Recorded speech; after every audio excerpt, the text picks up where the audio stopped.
Alright, you long-haired freaky people. It's the next chapter in the Operation Freeboat. Right here, I've got this 1978 Evin-Rude 9.9. It's a two-stroke, and we're going to see what the hell we can do with it.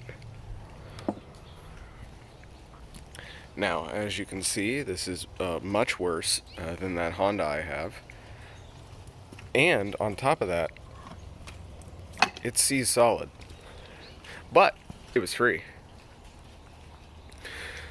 So yeah, the seal up there on the top around the engine cover, totally gone. Cylinder seized. There's a colony of ants living in that shifter handle. There's a bunch of vines and stuff growing all up through everything that I need to fish out.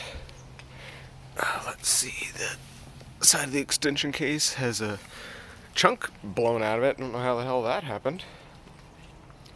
And it's full of dirt and a mouse nest. And that cockroach. There's at least 2 cockroaches who live in here.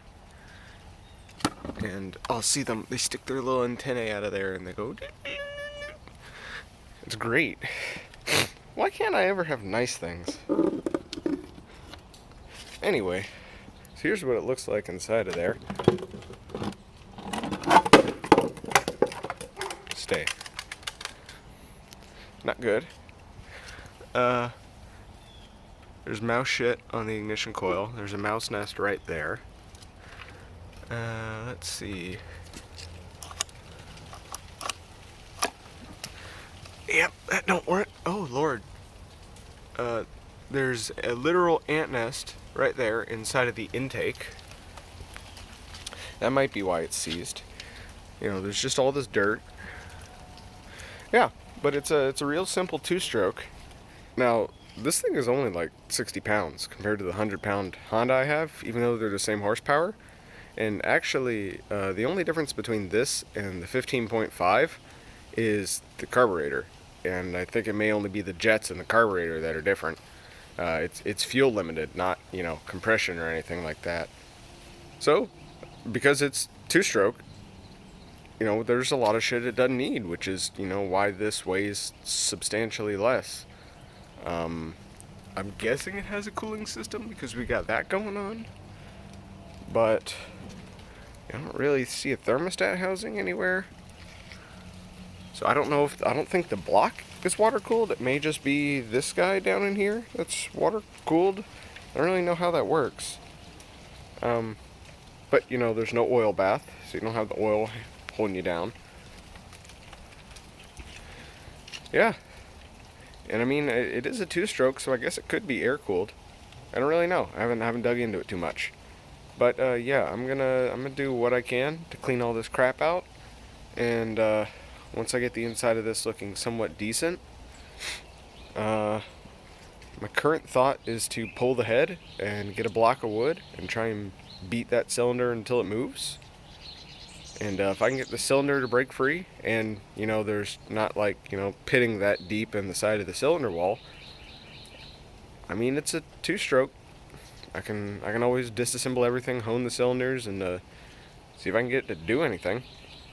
And if I've got a weak cylinder, I can always upgrade it to 15.5 horsepower with a new carb, and squeeze a little bit more power out of it, because I won't have to worry about overheating at that point. I am in a really hot climate here, so having an engine make 50% more horsepower in the same, mass of block is not always a good thing if you're worried about overheating. But, if I've got a cylinder that's only working halfway, then, that just gives me back the power I'm losing, sort of, a little less. But, yeah, this is the next chapter in Operation Freeboat, is trying to get this motor to do something. And, yeah. If I'm lucky, it'll do something. But it's not ideal. I'd rather have a modern, 4.5 horse. But this is free. And it also came with a boat and a boat trailer. Although I don't want either of those, so I think I'm just going to put a transom on that boat. It's a little fiberglass V-hole. You'll see it. I think I'm just going to stick a new transom on that thing and try and sell it. And the upside is both of these have been registered and titled in South Carolina. It's even got the sticker. And the owner is a blood relative. So I should be able to get title to both of these. Just because it's already in the system somewhere. Now, if I can't get this thing to turn over by beating on the cylinder, or on the piston directly after I pull the cylinder head off, I can always come over here and just stick a block of wood or something into the flywheel and just slap on that. Just see if I can get it turned over. I'll probably do that once I clean all this garbage out of here. But yeah, I'm sure the points and condenser up underneath the flywheel are going to need cleaning. No idea if these son of a bitches work. It's going to need new spark plugs. I almost guarantee that. I don't know the last time this thing ran. It was probably 10 or more years ago. What the hell is this? It's an ignition coil? It looks like it. I don't know what that is. No, these are coils. Huh. Don't have an electric starter. It's all pull start. Carb's going to need rebuilding. We got a cylinder stuck. So once I free that thing, the cylinder's going to need to be honed. So the whole power head's going to have to come out. I really have no idea what that busted thing is on the side of the case. I have no idea how that happens. That's just weird. That's like cavitation or something. Or it slapped something and there's like a defect in the metallurgy and it just split. We are talking 1978.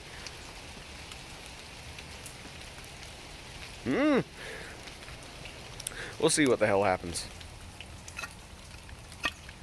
That guy spins, so that's a good sign. So, I guess another option is I could always put the thing in gear, if it does go into gear. Oh, it seems to.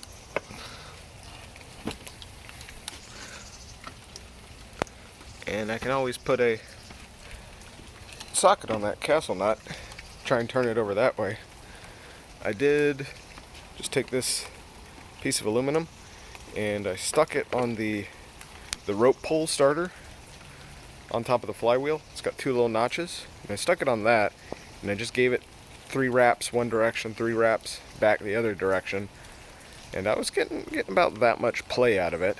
So I don't know if that's, just worn out connecting rod, or if that's the actual piston moving, because it's got no oil on it. I'm sure there's 400 ants on top of it, so we'll see. Seeing how far those ants are in the intake till I get that carburetor off and the ants removed, I the cylinder head pulled, I kind of don't want to hit on this too hard, because there's a possibility that the ants are just all up inside of the crankcase.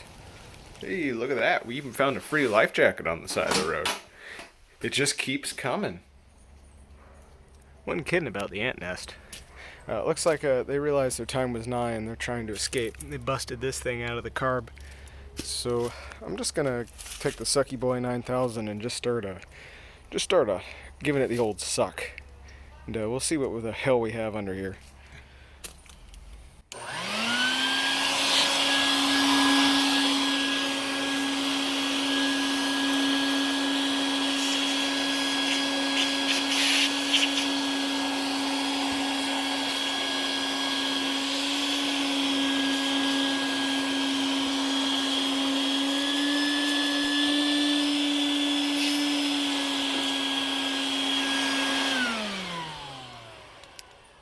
This is going to be a lot harder than I thought.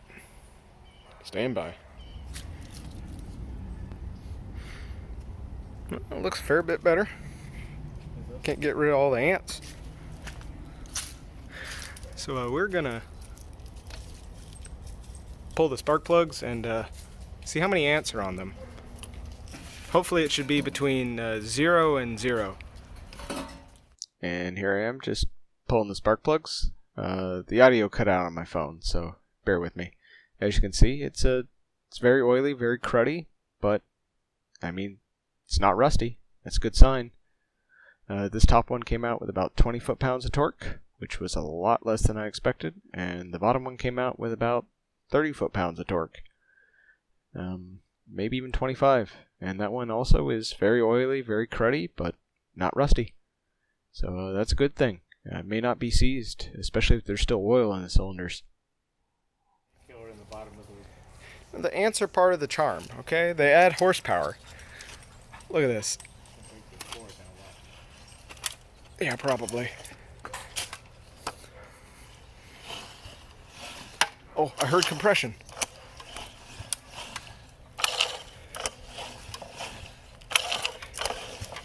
We ain't gonna get her to start like that, but we can hone some cylinder walls. And just, yeah. I think these ants are full of sawdust. They're like garnet powder. Hell. Shit, now I gotta make it run. Alright, so we've proven that it is not seized. That's good. It's still a bit, firm, but it also doesn't really have any oil on it, so that might be part of it. And I'm sure the exhaust and the intake are both plugged. I managed to get the flywheel nut off, but I can't get the flywheel off. I snapped this part of the flywheel off, this little nub for the, emergency rope start off, so that's great. So I'm going to stop doing that, but I was banging on the bottom of this in quarter increments with a aluminum punch, and I couldn't get that to come off, so we'll probably have to buy a flywheel puller for it. The clock spring inside of the starter is mostly shot. It came out twice on me, and I've got like 1 stroke worth of pull left on it, so we're going to try and pull that off and see if we can do anything with it. Both spark plugs are there. They're not rusty. There's oil on them, so that's a good sign. I have spark on the bottom plug, but not on the top, so something's gone awry with the top plug. I mean, it could just be the coil, but bottom coil seems to work. It's probably points and condenser, considering there's ants pouring out from where the points and condensers are underneath the flywheel. So we'll go with ants. I'm gonna get some ant killer up inside of here, and I'm gonna pull the intake out and see what the hell that looks like. And I'm gonna try and get this starter up out of here so I can fix that clock spring. Yeah, I bet this is supposed to be inside of here and not poking out, because that keeps moving further. That's probably the problem. So hopefully I can get that out without taking the flywheel off. I would hope so. Should just be the intake and whatever this is. I don't even know what the hell that is. Some kind of doohickey. Oh, that's probably the choke, throttle, something. It's not choke. Throttle. That just keeps going. Not that. Stop. No stop. No brakes. What this? Yeah, I got no idea what that is. But we're gonna figure it out. Help if I read a manual. Alright, got the bolts out of the intake. Let's see what the hell's in here. Oh.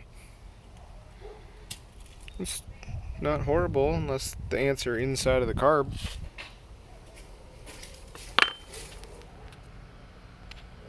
Well, the carburetor is just... Okay, well, y'all can't get the bird's eye view, but the carburetor is full of ants. And the choke works, sort of. Sound like a hydraulic system or something. But yeah, it's full of ants. So that's interesting. We're gonna raid that, and I guess we have to remove the carb too. Still don't know what this doohickey is. Quit. It seems that this is a spring-loaded what's-it that stops the starter for some reason. I don't know why it needs to, but it does.